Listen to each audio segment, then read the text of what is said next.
Alison Donaghey, welcome to the Human Capital Innovations Podcast. I am excited to be here. I've been waiting for this for a while, so I'm glad to be here. Yeah, it's going to be a fun discussion. You have a really cool background, and we're going to be exploring a topic together that I think is really important: finding self-worth and finding ways to improve our relationships generally, but also specifically within the workplace, because so much of an organization's ability to be successful relies on those relationships.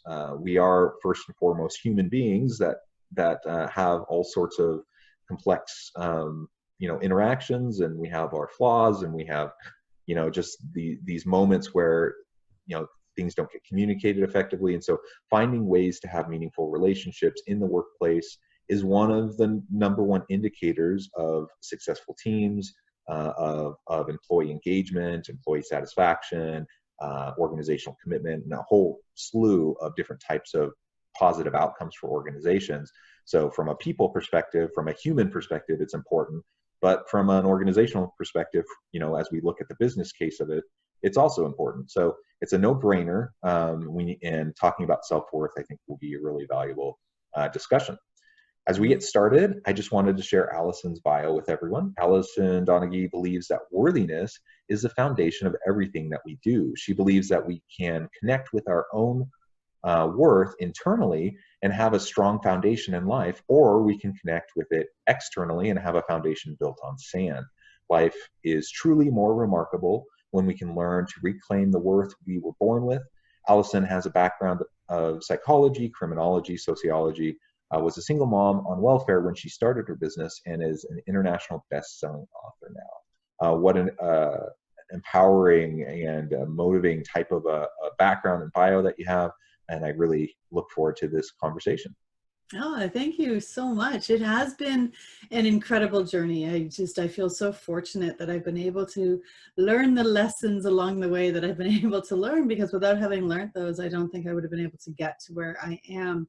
And I really owe so much of my success to the fact that I was able to have a business. There is no way with being a single mom on welfare, I would have been able to create this life that I have without having had a business. It's just, I don't think it would have been possible. It wouldn't have been possible. I worked all the minimum wage jobs. None of them were going to give me any freedom.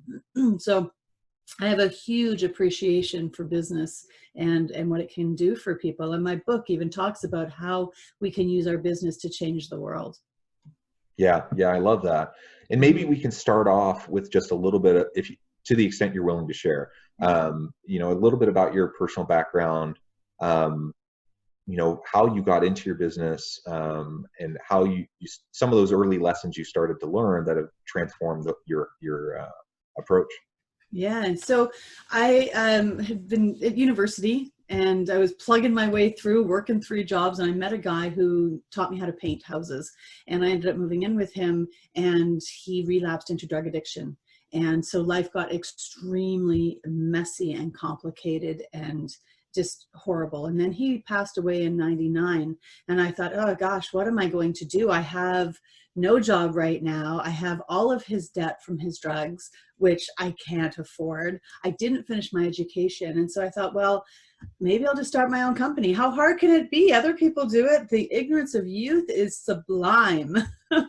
And so I started my house painting company, and I talked to people. I've had a couple of people that came into my life that really taught me valuable lessons. Some knew and some didn't. One gentleman, he said to me, if you have a client who has an issue with something you have done, put them to the top of the list and deal with them first. And so this really gave me an awareness to this interaction we have with other people, how we value our work and how we value ourselves around our work and how we value the people that we're serving. And then, of course, having staff is always lesson learning. And another big lesson I learned was I was at a gas station one time, and I'm all decked out in my paint gear. I got paint on my face and my hair's up in a bandana, and I'm driving my old beat up crappy van. And this woman is pumping gas in front of me in this sleek little sports car, and she gets out and she's all like beautiful and totally polished. And it was just this contradiction. And while I was feeling really bad about myself, I kind of looked at my van and I thought, I shouldn't. I hire people. I help people pay their mortgage and feed their kids and have a good place to come to work. And I was starting to feel a little bit better about, where I was in relationship to her. And then she walked by and she was like, "Is this your company?" And I said, "Yeah." And she goes, "Good for you." And she was just so cool. And she doesn't know how much of an impact she had, how that moment of connecting to my worth changed my relationship going forward with all sorts of things. Oh, I love that. And I'm glad that that was the end of that story. That she walked by and said something really positive like that. Right? I was hopeful, and I was like, I hope she doesn't say something really horrible. Mm, But people surprise you, right? And I'm a firm believer in the goodness in most people. I think most people aren't jerks. Most people, they have their own struggles, and so sometimes we're not our best selves around other people. But most people want to, be kind, and they have good intentions, and so it's wonderful when you hear of something like that happening, and that did give you a little bit of a boost and some motivation as you move mhm. forward. So you talk a lot about worthiness, and I'm framing that as self-worth. But I'm curious exactly what you mean by worthiness. What is worthiness to you, and why does it matter so much? Worthiness, I believe, is the foundation to absolutely every choice we make. And so if our worth isn't in a good, healthy place, our choices are probably not going to be healthy either. But worthiness to me is just the fact that we have value, we matter. When you think about when somebody has a baby and the baby comes out into the world, nobody looks at this baby and goes, "Oh yeah, no, not a miracle." They don't. They look at this baby and they go, "Whoa."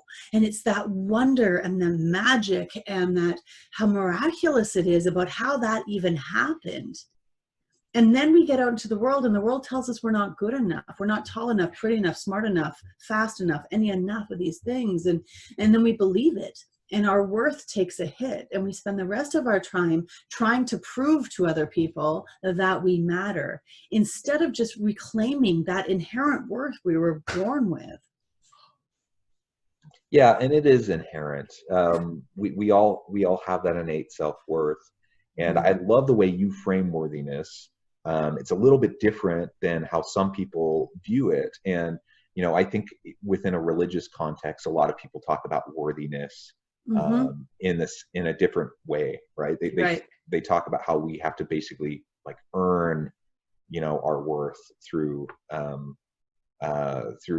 our interactions with others, or through following a certain set of rules or whatever. What you're saying is different, if I'm understanding correctly. You're Yeah. saying that we have innate worth, just because we exist, because we're human beings. We have value, we have worth, and yeah, we all make mistakes. We all will slip and fall. We'll all make some bad choices, but we learn and we grow from life, and we move forward. And if we can remember our innate worth, and not get caught up in shame cycles and those sorts of things, then we have an opportunity to move forward in a positive way, perhaps in a different, more constructive way than what would happen if we got really caught up in the judgments and the shaming and some of those types of things that can occur. Yeah, absolutely. The shaming is such a horrible cycle. I talk to a lot of people about the importance of owning your part in something. Uh, because no matter what we're doing, like you and me right now, we're in a dance here. We are both co-creating this experience. Your listeners are in a dance with us. They are co-creating the experience in a different way. When they take this information and they take it elsewhere, they're now having a dance with those other people. And we are on the periphery of that. Right. And so when we start seeing this connectedness and understanding how we contribute to it, that actually starts to build our self-worth. Like, it is a fantastic way of starting. It's looking at the relationship we're having with somebody, if we're in an argument, and saying, okay, what was my part in this dance? That automatically boosts your internal worth. It does, because it moves you out of that victim mode. It moves you out of, this is all your fault and you did this to me, and brings you to this place where you are taking ownership of your choices, which actually makes you stronger. Yeah, I love that. And you mentioned in your bio about the difference between this internal focus, this internal sense of worth, versus the external, and you frame the external as building on a foundation of sand. Can you speak a little bit more to that? What exactly do you mean by that? Why is it so dangerous to build our sense of self-worth on external factors? Mm-hmm. So, right, we can get it one of two ways. Internal worth is, I am okay regardless of what is happening out there. So if you don't like me, if that woman at the gas station said something nasty to me, I still would have been intact if my internal worth was intact. When we get our worth externally, I'm trying to prove my worth to somebody else. I am now placing my happiness and my value in their response. If they respond the way I want them to, then I'll feel good about myself. If they don't, then I get to say bad things about them. I will then feel superior, and now I'm going to feel worthy. But none of that is sustainable. And so it's like building a house on sand that you don't have that solid foundation. The water comes in and drifts your house away. Your house is gone. You got to start over again. It's like, building those castles when you're on the beach, right? It's not sustainable. However, when your foundation is built on something strong, like internal worth, it's like the three little pigs, right? You just can't blow that house down. Yeah, and I think society at large, at least in the US, it's built on the external largely. Yeah. We have a lot of societal pressures, in defining what success looks like, what, who's valuable, who's successful, who has made good choices, who has figured it out. And there's all these markers, there's all these outward manifestations that people look to, and then pass judgment on. And it's a dangerous, dangerous thing to play that game of just trying to impress people and trying to prove yourself through all these external types of forces, because life is messy, and you're going to have times where things are going really great and others recognize your worth and they validate you, but you're going to have other times where they don't. And if you're dependent on external validations, then you're likely to slip into anxiety, stress, depressive states, and things like that, because it's just so hard to handle life when we don't feel like we're important. Yeah. And I think we all struggle with that. I know I have. I would like to think that I'm secure enough, that I don't need the praise or adulations that others might give me in order to feel good about myself. But I know that I do. Like if someone, says something nice, it makes me feel good. And if someone says something negative, I ruminate on it sometimes. And I guess that's a life lesson that we all can learn and relearn and try to apply. And ultimately, I think it's the individual who really is secure in themselves, that's able to just, and I'm always jealous of these people because you see they're rare, but you see them from time to time, and you just see them, they don't care. Like they just go about their day and they're authentic, and they live their best life, and they just don't really care, what other people do or say. We do have to be careful though about comparing insides to outsides, right? There are a lot of people out there that are putting on a really fantastic mask of, I've got this all together, but inside they're a hot mess. And we have to really take that time to realize that nobody is 100% at this. If we can get to 70%, 60, 70% of internal worth, that's pretty amazing in this world that we live in, because there are so many pressures explaining to us how we're not adequate, right? That we are going to slip, we are going to fall back. I do this work and I fall into this all the time, where I think, not as often as I used to. So when I say all the time, I mean, it's relative, right? But it's frequent. something will happen. Somebody will walk by and I'll be like, oh, they look like they've got it more together than me. And then I'm like, whoa, hang on a second. Why am I doing this to myself? Where's my worth coming from? And that is a really great question you can ask yourself when you get that feeling of comparison, because they go hand in hand. It's really difficult to look at somebody else and go, I wish I had that, and not have an feeling. When that happens, just say, well, where's my worth coming from right now? Just have that space to contemplate.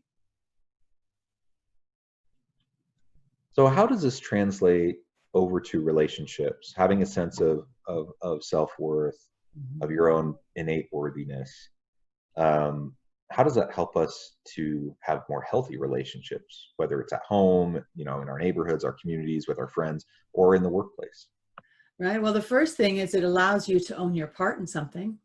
Right? When we are feeling secure enough, when we're feeling insecure, it's really difficult for us to accept that, for lack of a better word, blame. And it's not a blame game. It's not about pointing fingers or shaming or any of that stuff. It's just looking at the construction of it and saying, this is how I co-created this. When our worth is more solid, we can do that. So if I'm having an argument with you or a coworker, I can pause and go, okay, what did I bring into this that resulted in this? They get to own their part. It's not about owning 100% of the dance. You're only owning your moves. And so you can just start really playing around with that interaction, how you are maybe manipulating a situation, how you are not giving them credit. And when our internal worth becomes more solid, we're able to stay more neutral. So we don't get as triggered by the things that are happening around us. We are able to say, well, that's interesting. I see what's going down here now. Let's talk about this. Are you okay? Is there something you need help with? And when we are in this place of constantly needing worth from other people, we are incapable of doing that, because we are coming into a situation with our own agenda. Oh, I'm going to ask them what I can help them with so that they think I'm a good person. Right? But when we are intact, we can just say, what do you need help with? And if they say nothing, we're still okay. And that helps create these solid spaces around people as well, that they start to pick up on. And it really does change our personal dynamics. Yeah, it allows us to be with each other differently. We just approach those interactions, those communications. We just approach the relationship in a much more healthy way, so we're not so codependent, and really we are in the driver's seat in terms of the decisions we're making in relation to those relationships. So whether that's at home, whether whatever. But I think this also specifically relates to the workplace, because we know there's just such extensive research that shows the importance and value of meaningful, healthy relationships at work to drive performance, to drive organizational success, to drive team success, to drive individual success. And we know most people leave jobs because of bad workplace relationships. You're willing to put up with a lot if you have people you like at work. You can get crappy pay, the policies, the procedures, the customers, whatever. There can be a lot that kind of sucks about a job, but if you work with good people, a lot of times you're kind of willing to put up with it. But the opposite is not true. Like, a job can be amazing, like everything about the job you love, but you have a crappy boss, or you have that horrible coworker that you can't stand. And a lot of times people will leave those jobs. So the relationships are just so important, so vital. And so I hope that we can all think about, how does understanding our intrinsic worth, our self-worth, and how does understanding that allow us to be in better position to have positive relationships with those around us, including the workplace? How does it help us to approach them in a more sustainable way? Like you said, owning our responsibility and co-creating these relationships. And that's not to excuse abusive relationships. If someone's emotionally, psychologically, or physically abusive, that's not okay, obviously. And we're not trying to say it's the victim's fault. That's something different. But in the normal kind of day-to-day interactions that we have with people, most people are good. Most people have good intentions. And even when they slip and fall, you know, we can approach them in a compassionate way. We can approach them in a forgiving way, and we're going to be less defensive. We're going to be with them differently if we know our own worth and we don't rely on them for validation. Yeah. Well, and there's two things actually that come up for me while you're talking about that. Is one, the healthier we become, the less unhealthy people come into our lives, because there's just not space for them. It's not a playground they want to hang out in. And so toxic people tend to just leave as we get healthier. So that's bonus. The other thing too is you talked about victims. And yes, that is a really important part, because victimization is real. Bad things happen and victims are a result of it. That is a really normal process, that there's ways of getting through that in a really, really healthy way. What is not normal about that is living in victimhood. Really embracing that poor me lifestyle. You're pitching a tent in that neighborhood and you are planting your stakes and you're saying, this is where I'm living. I'm living in this place where I get to feel horrible about myself and blame everybody else for it. It's about moving out of that space. And so understand, if somebody is treating you horribly, you're being victimized, right? Having those feelings are legit. Staying in those feelings is really going to waste your life. Yeah, absolutely. Well, Alison, we're quickly approaching the end of our time together. It's been a lot of fun. But before we part ways today, I did want to give you a chance to really give the last word on this topic for the listeners, but also to share how they can get in touch with you, get connected, and find out more about what you're doing and what you can do for them. Yeah. Well, two little things I would like to say. One is there's a really great book out there called The Coaching Habit. So if you're working with people in a leadership role, this is a really great way of implementing your internal worth and allowing people to step into theirs. So it's a beautiful book. I highly recommend it. I did not write it, so it's check it out. The other thing too is, you know, it comes down to like Dr. Seuss says, right? Be who you are and say what you feel, because those who mind don't matter and those who matter don't mind. And really step into who you are and own that space. Find that neutrality, find that space between the situation that happens, have a space, and then how you choose to react. And there's a free 5-step process on my website on how people can do that. So that's at dominothinking.com. Excellent. And I'll also share your LinkedIn profile in the show notes. I hope listeners will reach out to Alison, get connected, find out more about what she can do for you. And this is a really important topic, and it's hard internal work. Again, society trains us differently. It trains us to look to the external for validation of our own worth. And there's all these signals out there constantly bombarding us, you know, with how we should look at ourselves. And really, most of that, probably none of that matters.